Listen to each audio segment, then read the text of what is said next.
नमस्कार विद्यार्थी मित्रांनो, सर्वांचं स्वागत आहे आपल्या MPSC टाइम्स या यूट्यूब चॅनलमध्ये।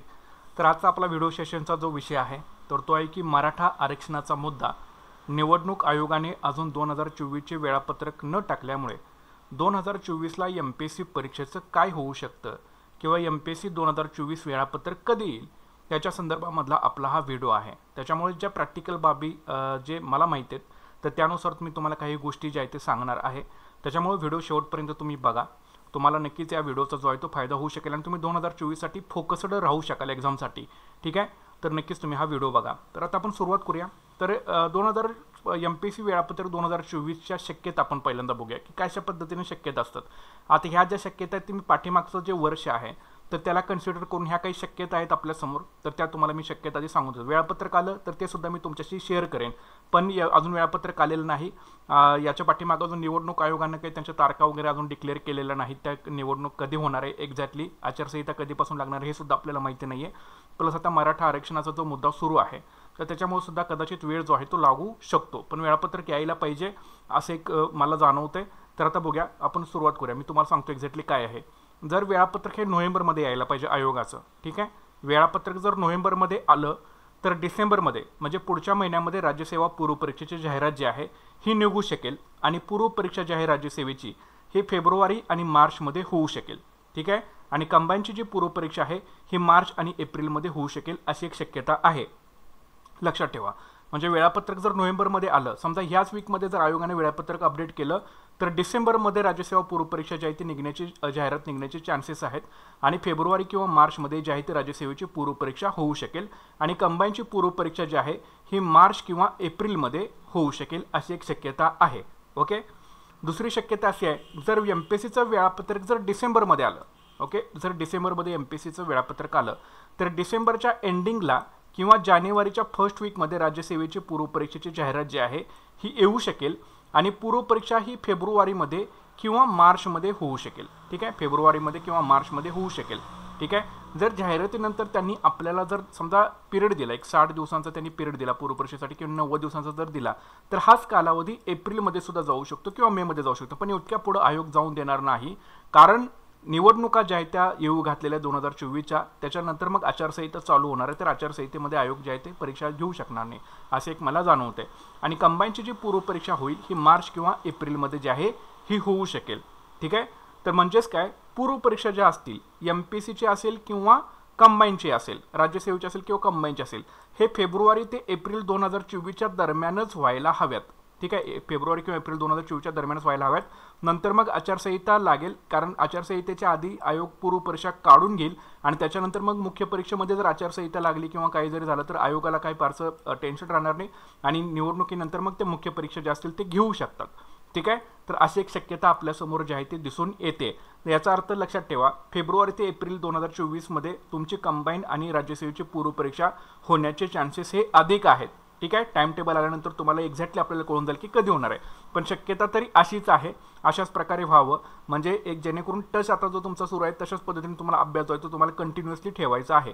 पण 2024 मध्येच परीक्षा ज्या आहेत त्या होणार आहेत, त्याच्यामुळे तुम्हाला घाबरण्याची काही सुद्धा गरज नाही आहे। त्याच्यामुळे तुमच्याकडे एकच वर्ष आणि एका वर्षामध्ये तुम्हाला पूर्व आणि मुख्य झालेला तुम्हाला दिसून येतील। याचा फक्त अभ्यासावर लक्ष ठेवा, अभ्यासावर फोकस ठेवा। आता काही शक्यता ज्या आहेत ते आपल्याला बघायच्या आहेत, ठीक आहे। काही शक्यता, आता कुठल्या शक्यता बघायच्या आहेत तर एक गोष्ट तुम्हाला सांगतो होतो की आता जो मराठा आरक्षण आणि MPSCच्या फॉर्मच्या शक्यता काय आहेत तर आपण याच्याबद्दल थोडंसं डिस्कशन जे आहे ते करूया, ठीक आहे। तर बघा, आता जर मराठा आरक्षणाचा मुद्दा कसा आहे, सध्या सर्वांना माहिती आहे की तो मुद्दा हा ज्वलंत मुद्दा आहे। जर या मराठा आरक्षण मुद्द्यावरती जर डिसेंबर एंडिंगपर्यंत जर तोडगा निघाला नाही तर मग आंदोलन उग्र स्वरूप धारण करू शकतं किंवा शांततेमध्ये देखील आंदोलन जे आहे ते पार पडू शकतं, ठीक आहे। जर समजा आंदोलनाने ठरवलं की कोणत्याही परीक्षा ह्या आंदोलनाचा प्रश्न मार्गी लागत नाही तोपर्यंत होऊ द्यायचे नाहीत, तर मग कदाचित अशा परिस्थितीमध्ये MPSCची परीक्षा जी आहे ही कदाचित पुढे जाऊ शकते, ठीक आहे। मी प्रॅक्टिकल तुम्हाला सांगतो, कदाचित ही परीक्षा जी आहे ती पुढे जाऊ शकते, पण 2024 मध्ये ही परीक्षा व्हायला हवी असं एक मला जे वैयक्तिक मत आहे ते माझं असं आहे, ओके। दुसरी एक शक्यता याच्यामध्ये जर सरकारनं जर समजा पुन्हा नवीन प्रवर्ग करून जर मराठा आरक्षण दिलं आणि मराठा विद्यार्थ्यांनी समजा त्या नवीन प्रवर्गामधून फॉर्म भरला, ठीक आहे, आणि जर ते पुन्हा उच्च न्यायालयामध्ये चॅलेंज झालं तर पुन्हा इथे विद्यार्थी जे आहेत ते अडचणीमध्ये येऊ शकतात। तर हा सुद्धा MPSC पुढे असणारा एक पेच जो आहे हा मला सध्या दिसून येतोय। आणि जसं SEBCच्या वेळेला झालेलं होतं, नंतर हे पुन्हा हटवलं गेलं, पुन्हा त्याला चॅलेंज झालं। मग जे पासआउट झालेले विद्यार्थी होते त्यांना नंतर त्याचा जे ऑफर लेटर होतं त्यांना जॉईनिंग लेटरच नंतर मिळालं नाही। तर इथं सुद्धा काहीतरी तोडगा निघणं हे गरजेचं आहे असं मला वाटतं, की जेणेकरून पुन्हा अशा बाबी ज्या आहेत त्या सारख्या व्हायला नकोत। त्याच्यामुळे ही एक सुद्धा बाब आपल्यासमोर दिसून येते सध्या, ठीक आहे। तर त्याच्यामुळे हे सुद्धा इथं जे आहे ते तोडगा लवकरात लवकर याच्यावरती निघणं फार गरजेचं आहे। म्हणजे कायमस्वरूपी काहीतरी तोडगा निघवा, म्हणजे विद्यार्थी जातात मेन्सपर्यंत, इंटरव्ह्यूपर्यंत, पण तिथे काहीतरी प्रॉब्लेम होतो आणि ते तिथून पुन्हा मागे येतात किंवा त्यांना जॉईनिंग लेटर मिळत नाही। तर इथं सुद्धा हा प्रॉब्लेम जो आहे हा एक निदर्शनामध्ये येऊ शकतो, ठीक आहे। त्याच्यामुळे काहीतरी फायनल स्वरूपाचा तोडगा निघून सर्व विद्यार्थ्यांचे मार्ग जे असतील ते मोकळे हे व्हायला पाहिजेत। तिसरा मुद्दा असा आहे की जर आचारसंहिता ही एप्रिलपासून जर लागू होणार असेल तर फेब्रुवारीमध्ये राज्यसेवा पूर्व आणि मार्चमध्ये कंबाईनची पूर्वपरीक्षा होऊ शकेल, ठीक आहे। लक्षात ठेवा, जर आचारसंहिता जर एप्रिलपासून लागणार असेल 2024 साठीची, तर फेब्रुवारीमध्ये राज्यसेवा पूर्व आणि कंबाईनची पूर्वपरीक्षा मार्चमध्ये होण्याचे चान्सेस आहेत। पण तोपर्यंत मराठा आरक्षणावरती काही ना काहीतरी तोडगा जो आहे हा फायनल स्वरूपी निघायला हवा, नाहीतर मग या परीक्षा ज्या असतील MPSCच्या ह्या पुढे पुढे जास्त ते आपल्याला गेलेल्या दिसून येतील। पण 2024 मध्येच परीक्षा जी आहे ती तुमची होणार आहे, त्याच्यामुळं तिथे काही घाबरण्याची तुम्हाला गरज नाही आहे।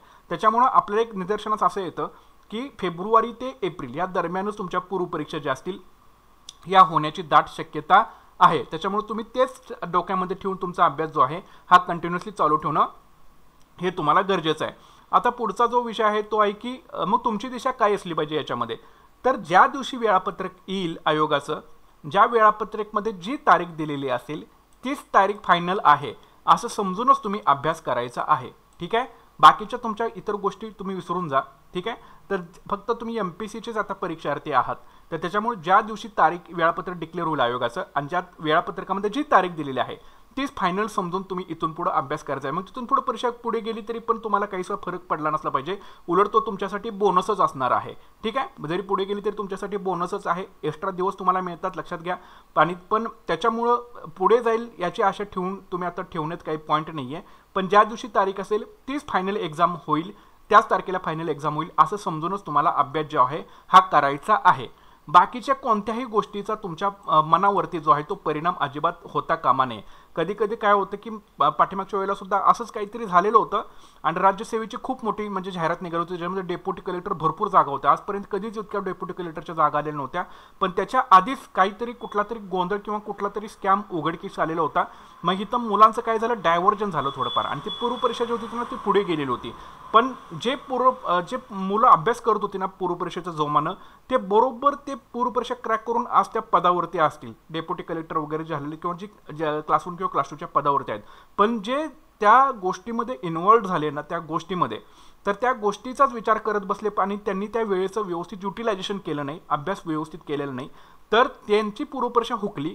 आणि पण ज्यांना स्पेस मिळाला होता, ज्यांना वेळ मिळाला होता, त्यांनी त्या गोष्टीचा फक्त अभ्यासासाठी उपयोग करून घेतला, त्यांनी त्याचा जास्तीत जास्त अभ्यास केला, ती मुलं आज सक्सेसफुल झालेली दिसून येते। म्हणजे सांगायचं तुम्हाला काय की इतर कुठल्याही गोष्टीचा तुमच्या मनावरती परिणाम आता इथून पुढे होऊ देऊ नका।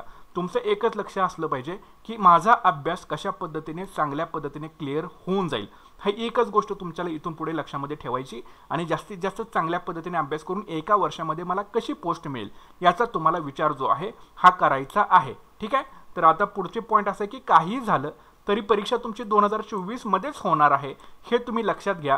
फक्त भले परीक्षा पुढे मागे कुठेतरी होईल पण 2024ला होणारच, त्यासाठी तुम्ही तयार असला पाहिजे, ठीक आहे। याचा अर्थ असा नाही की 2024ला कुठल्याच परीक्षा होणार आहे, 2024लाच परीक्षा होणार, त्यासाठी तुम्ही आत्तापासूनच प्रिपेअर असलं पाहिजे।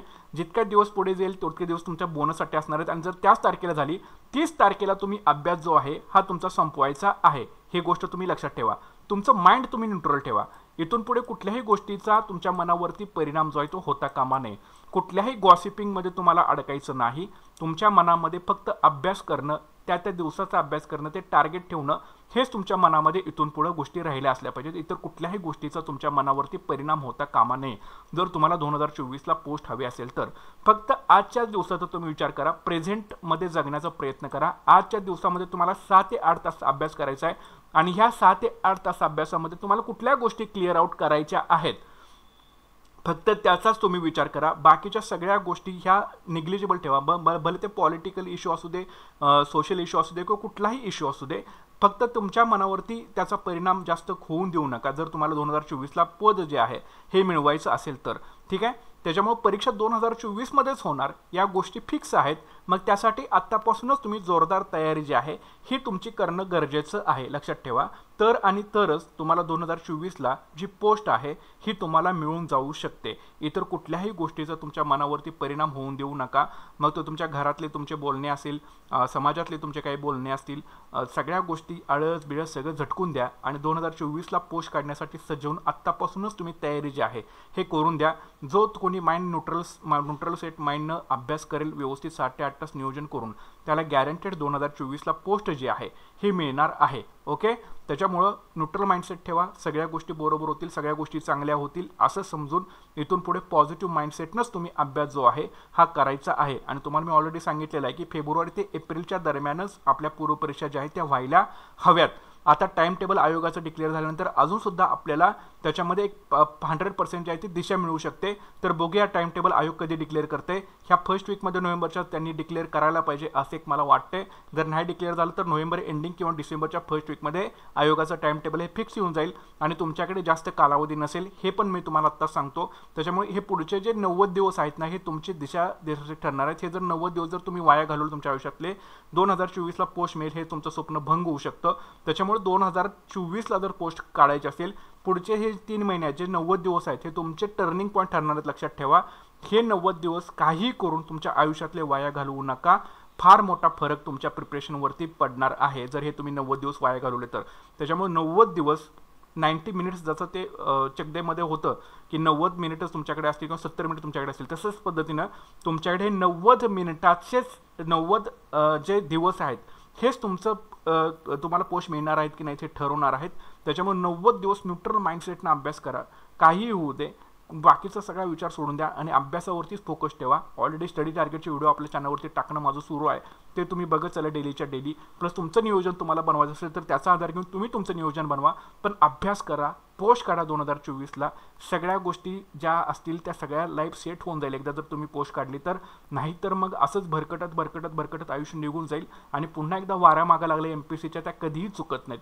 तर मग तुम्ही ठरवायचं आहे तुम्हाला 1 वर्ष व्यवस्थित अभ्यास करायचा आहे की तुम्हाला तुमच्या पाठीमागे वाऱ्या लावून घ्यायचे ते MPSCच्या, हे निर्णय तुम्हाला घ्यायचा आहे. अशाच व्हिडिओसाठी तुम्ही आपलं चॅनल जे आहे ते नक्कीच शेअर करा, सबस्क्राईब करा आणि जास्तीत जास्त लाईक करा. भेटूयात पुढच्या व्हिडिओ सेशनमध्ये. Thanks for watching guys and all the best.